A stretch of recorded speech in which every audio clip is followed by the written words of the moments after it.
Hello friends, स्वागत है आपके अपनी class 10 12th only YouTube channel पर।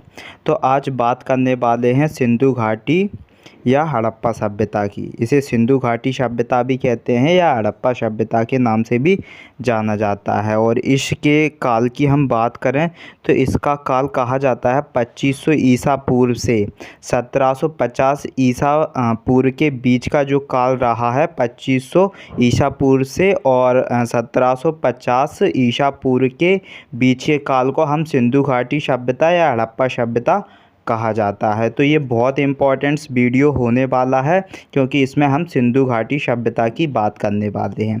अगर आप चैनल पर नए हो तो प्लीज़ चैनल को सब्सक्राइब कर लो, बेल आइकन को ऑन कर दो, क्योंकि मैं ऐसे ही इम्पोर्टेंट्स वीडियो इस चैनल पर प्रोवाइड करता हूं जिससे कि सबसे पहले आप तक वो वीडियो पहुंच जाए। तो चलो स्टार्ट करते हैं सिंधु घाटी सभ्यता के बारे में। तो जो सिंधु घाटी सभ्यता है इसे सैदब सभ्यता या आद्य ऐतिहासिक काल भी कहा जाता है। जो सिंधु घाटी या हड़प्पा सभ्यता है इसे सैदब सभ्यता या आद्य ऐतिहासिक काल की सभ्यता भी कहा जाता है। और कहा गया है कि जो हड़प्पा संस्कृति को कांस्य युगीन सभ्यता भी कहा जाता है। जो सिंधु घाटी सभ्यता या हड़प्पा सभ्यता रही है इसको हम हड़प्पा संस्कृति को कांस्य युगीन सभ्यता भी कहा जाता है। क्यों कहा जाता है? क्योंकि जो हड़प्पा के लोग हुआ करते थे वो तावे में टिन मिलाकर कांसा बनाने की विधि आती थी। कहा जाता है कि जो संस्कृति कहा जाता है, जो हड़प्पा संस्कृति के कांस्य युगीन सभ्यता भी कहा जाता है। जो हड़प्पा संस्कृति है इसे कांस्य युगीन सभ्यता भी कहा जाता है क्योंकि जो हड़प्पा के जो लोग हुआ करते थे वे कॉपर और टिन को मिलाकर ब्रॉन्ज बनाने की विधि उन्हें आती थी, इसलिए इसे कांस्य युगीन सभ्यता कहा जाता है। ये बहुत इंपॉर्टेंट सभ्यता है सिंधु घाटी सभ्यता और इससे रिलेटेड प्रश्न जरूर पेपर में बनते हैं। तो ये बहुत इंपॉर्टेंट होने वाली है। इस पर जितने भी इंपॉर्टेंट टॉपिक होने वाले हैं सारे ही टॉपिक हम क्लियर करने वाले हैं, ठीक है। और इसका काल आपसे पूछ लिया जाए तो 2500 ईसा पूर्व से 1750 ईसा पूर्व के बीच के काल को सिंधु घाटी सभ्यता या हड़प्पा सभ्यता का काल कहा जाता है। कहा जाता है कि जो ताम्र पक्षाणीय पृष्ठभूमि पर जो सिंधु घाटी नामक विकसित सभ्यता का आविर्भाव हुआ जिसका केंद्र भारतीय उपमहाद्वीप के पश्चिमोत्तर भाग में है।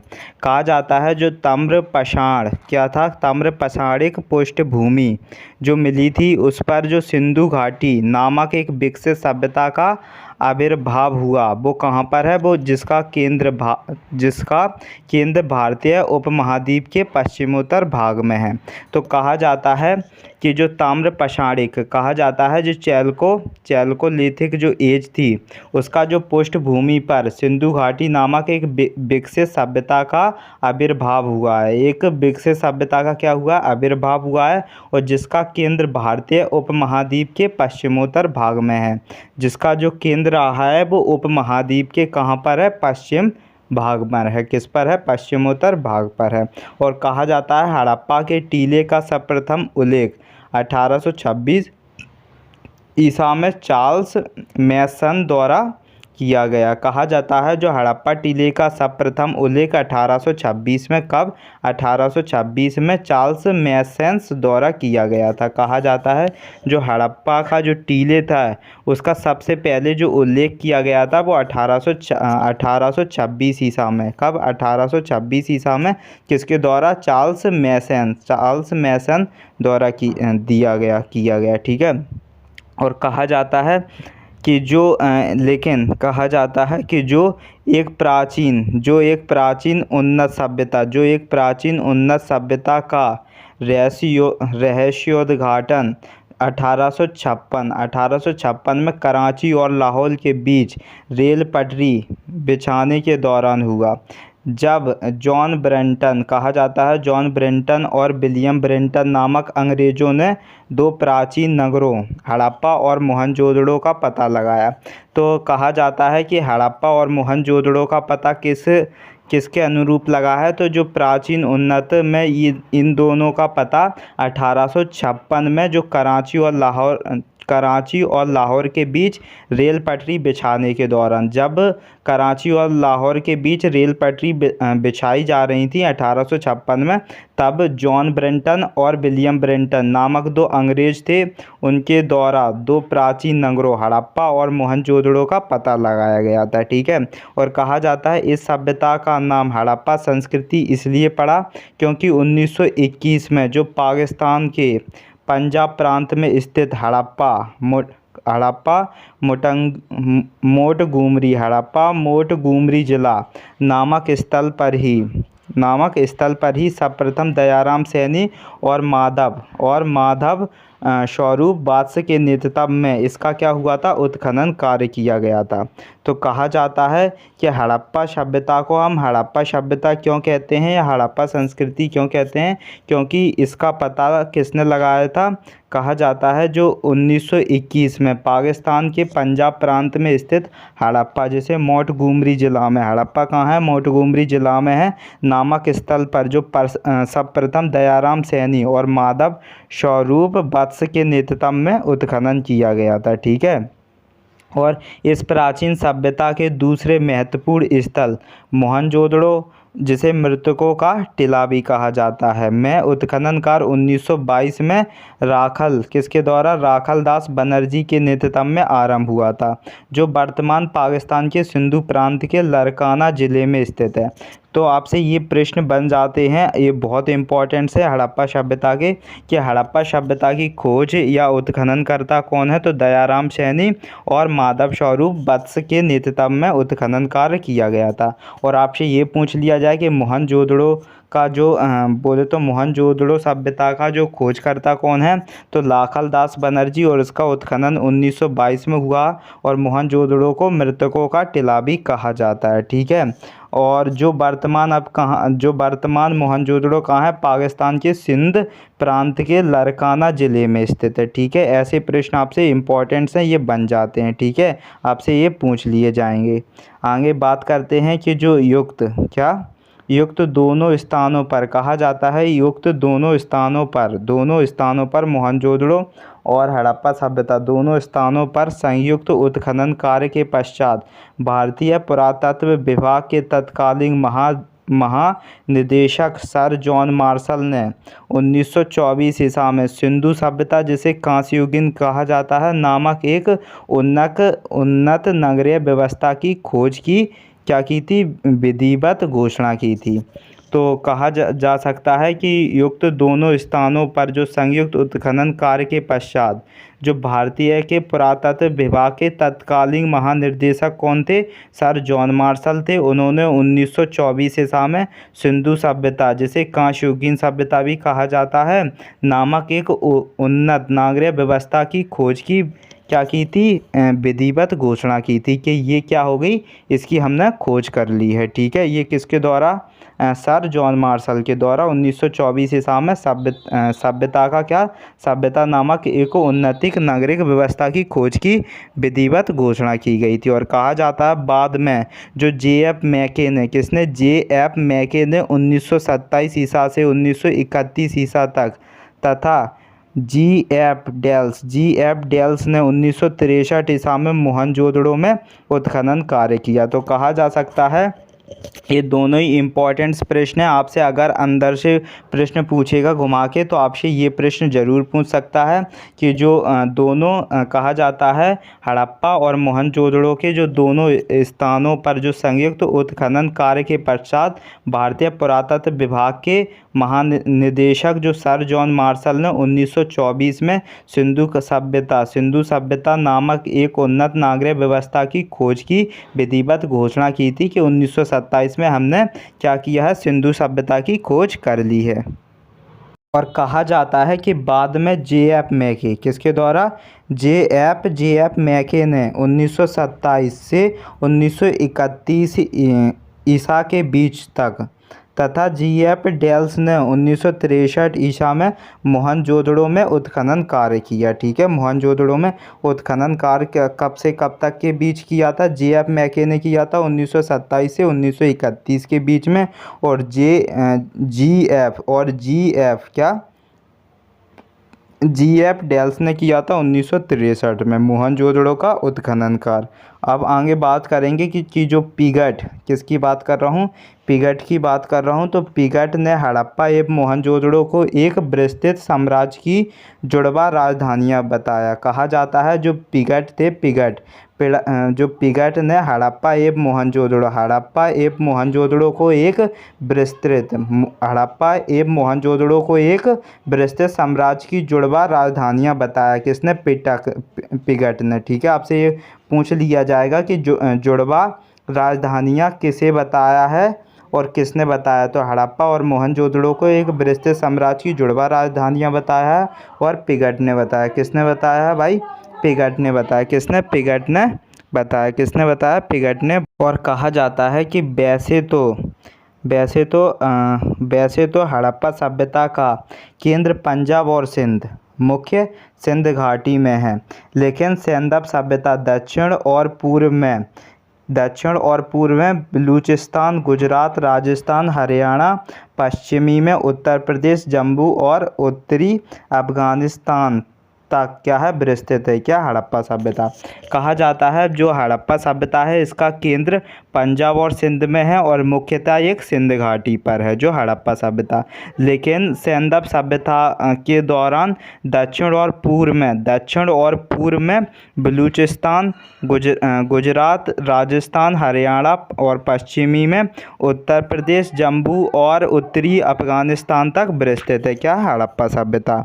और कहा जाता है यद्यपि जो हड़प्पा सभ्यता के लगभग 1000 स्थलों के बारे में जानकारी प्राप्त हो चुकी है। तो कहा जाता है कि हड़प्पा सभ्यता के लगभग 1000 स्थलों के बारे में जानकारी प्राप्त हो चुकी है, लेकिन इनमें से केवल 6 को ही नगर माना गया। हड़प्पा, मोहनजोदड़ो, सिंध का चुन्होदड़ो कहा जाता है, गुजरात का लोथल और उत्तरी राजस्थान का कालीबंगा तथा हरियाणा के हिसार जिले में स्थित बनवाली। तो कहा जाता है यद्यपि जो हड़प्पा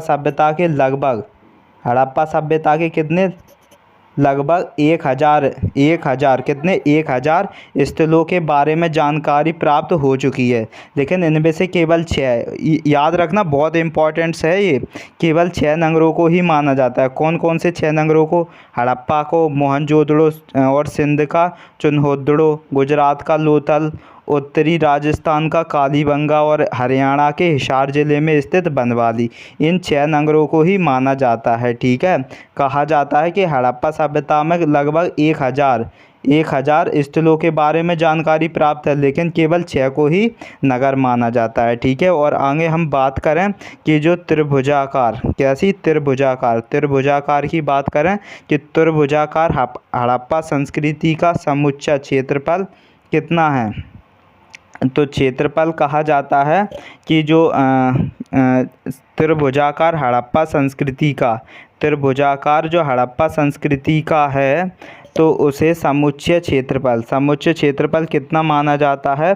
तो वो माना जाता है 12,99,000। तो वो 12,99,600 वर्ग किलोमीटर था। कहा जाता है कि जो त्रिभुजाकार हड़प्पा संस्कृति का जो समुच्चय क्षेत्रफल 12,99,600 वर्ग किलोमीटर था, जो तत्कालीन मिस्र एवं मेसोपोटामिया क्षेत्रफल से काफ़ी अधिक था। कहा जाता है जो त्रिभुजाकार हड़प्पा संस्कृति का जो समुच्चय क्षेत्रफल कितना है?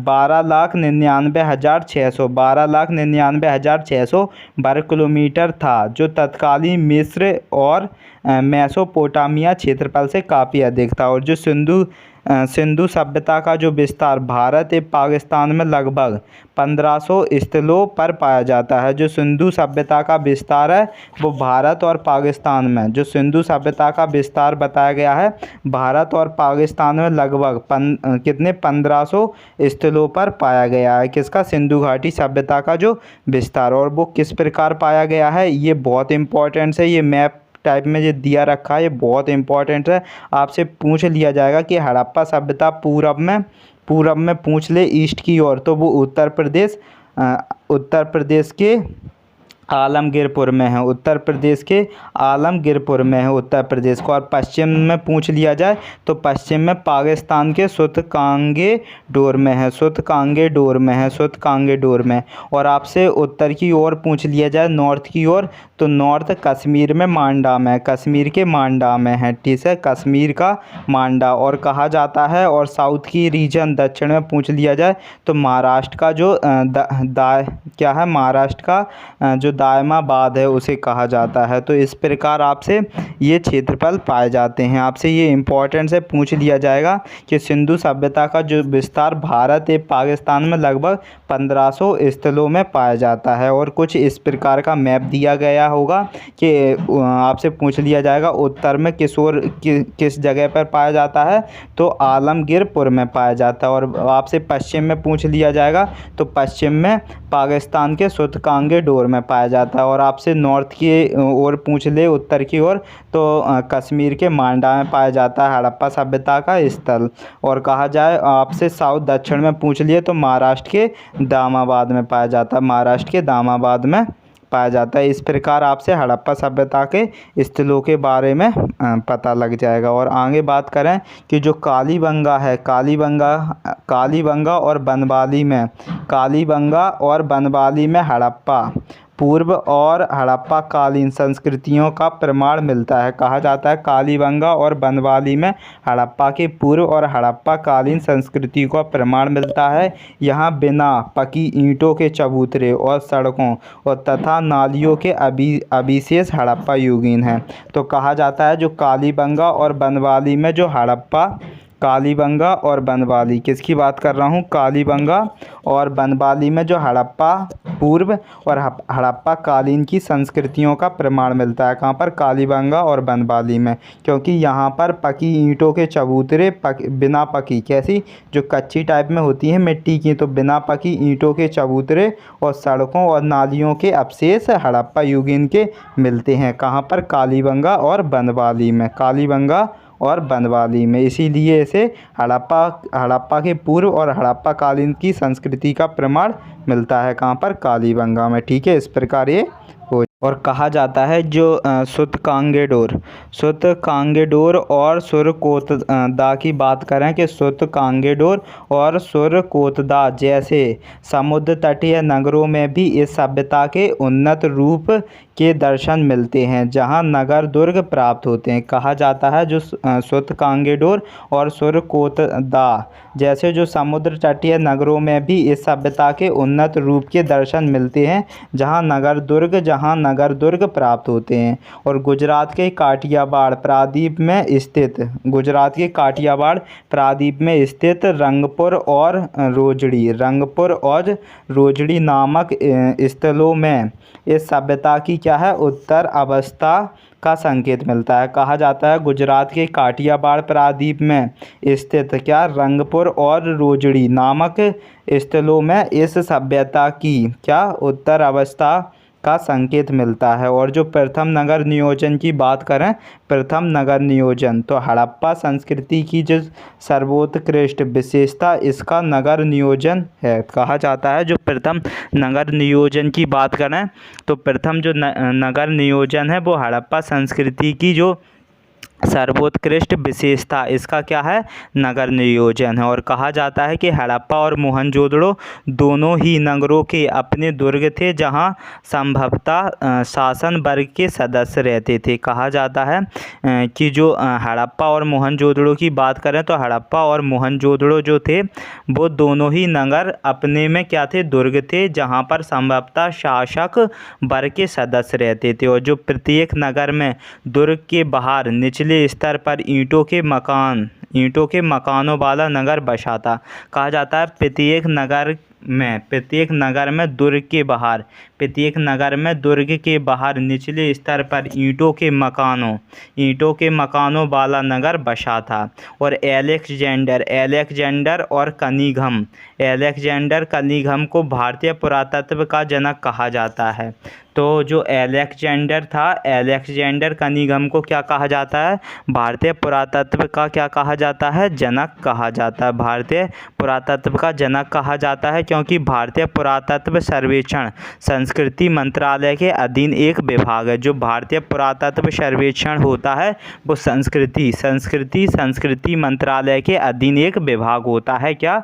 भारतीय पुरातत्व सर्वेक्षण। और अलेक्जेंडर को भारतीय पुरातत्व का क्या कहा जाता है? जनक कहा जाता है। और आपसे पूछ लिया जाए कि भारतीय पुरातत्व सर्वेक्षण क्या होता है? एक संस्कृति मंत्रालय का एक अधीन एक विभाग होता है भारतीय पुरातत्व सर्वेक्षण। ठीक है, तो आज हमने जितने भी हड़प्पा सभ्यता से और सिंधु घाटी सभ्यता से जितने भी इम्पोर्टेंट फैक्ट बन सकते थे इस छोटे से वीडियो में, वो मैंने आपको इस वीडियो में प्रोवाइड करा दिए हैं। ठीक है, और फिर इसकी सभ्यता के आगे की जो बात है सिंधु घाटी की, उसके भी इम्पोर्टेंट फैक्ट हैं, वो मैं आपको अगली नई वीडियो में, छोटी सी वीडियो में बता दूंगा। ठीक है, ऐसी छोटी छोटी वीडियो करके मैं आपको हर एक सिंधु घाटी के बारे में इम्पोर्टेंट फैक्ट्स पीबीटी में समझाता जाऊँगा। ठीक है, तो आज के लिए इतना ही रहने देते हैं। आई होप आपको बहुत अच्छे से समझ में आया होगा और मैंने आपको अच्छे से रिलेट भी एक एक पीबीटी करवा दिए जिससे कि आपको माइंड में घूमे और आपके जो पेपर्स वगैरह आप किसी कॉम्पिटिटिव की एग्ज़ाम्स की तैयारी करो तो उसमें भी इससे ही आपसे ऐसे प्रश्न बनते हैं और आपसे पूछ लिए जाएंगे। तो आज के लिए इतना ही रहने देते हैं। आई होप आपको बहुत अच्छे से समझ में आया होगा। तो प्लीज़ वीडियो को लाइक कर दो एंड अपना फीडबैक कमेंट्स में ज़रूर शेयर करो। चैनल पर नए हो तो चैनल को सब्सक्राइब करो, बेल आइकन को ऑन कर दो जिससे कि मैं कोई सी भी नया वीडियो अपलोड करूं चैनल पर तो वो सबसे पहले आपके पास पहुंच जाए। तो आज के लिए इतना ही, मिलते हैं नेक्स्ट वीडियो में।